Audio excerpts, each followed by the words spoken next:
हरियापुर गांव के एक कोने में दीन बंधु लोहार का एक छोटा सा घर था। गरीबी और निराशा ने इस मेहनती लोहार को चारों ओर से घेर रखा था। एक और सुबह थी जब दीन बंधु काम पर निकलने की तैयारी कर रहा था। उसकी पत्नी सुलोचना का मन उदास था। कब तक ऐसा चलेगा दीन बंधु?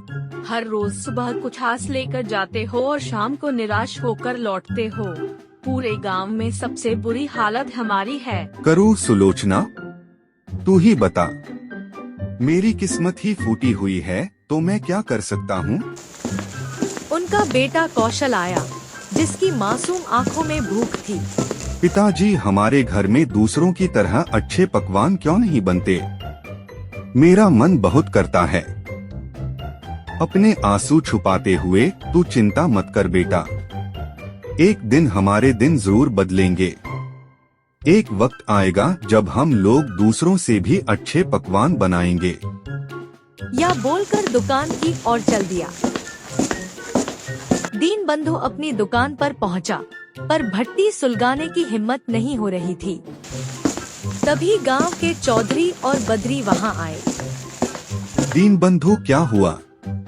तुम्हारे हाथों में पहले जैसा जोर नहीं दिख रहा। मन कुछ बोझिल लग रहा है, क्यों?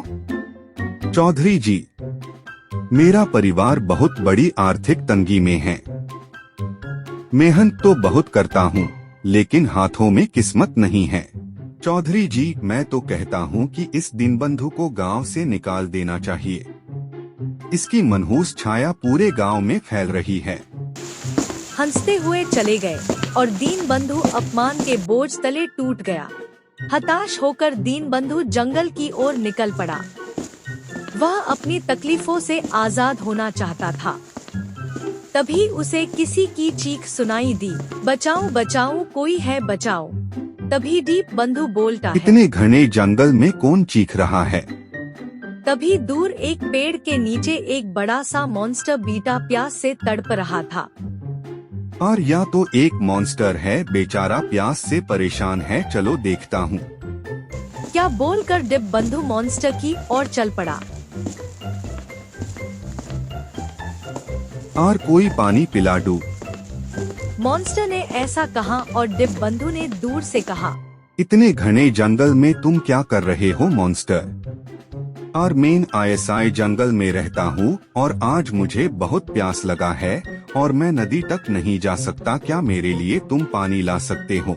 मॉन्स्टर ने ऐसा कहाते हाय दीन बंधु ने बोला, ठीक है, मैं नदी से पानी लेकर आता हूँ। ऐसा बोलकर दीन बंधु नदी की ओर चल दिया। नदी के पास पहुँचते ही हो घड़े में पानी लिया और मॉन्स्टर की ओर चल दिया। मॉन्स्टर के पास पहुँचते ही वह घड़े उसको दे दिया और बोला, या लो पानी और तुम्हारा प्यास बुझा लो। तभी मॉन्स्टर का रूप बदलता है और वहाँ एक सुंदर महिला पर बादल जाता है और बोलता है, दीन बंधु, तुम बहुत अच्छी किस्म के आदमी हो। मैं तो तुम्हारा पर्चा ले रहा था और उसने तुम पास हो गए। इनाम के तौर में यह हांडी रखो जिसमें बहुत सारा सोना है। दीन बंधुओं को कुछ समझ में नहीं आया और वह औरत भी वाहन से गायब हो गया। दीन बंधु हांडी लेकर घर चला गया।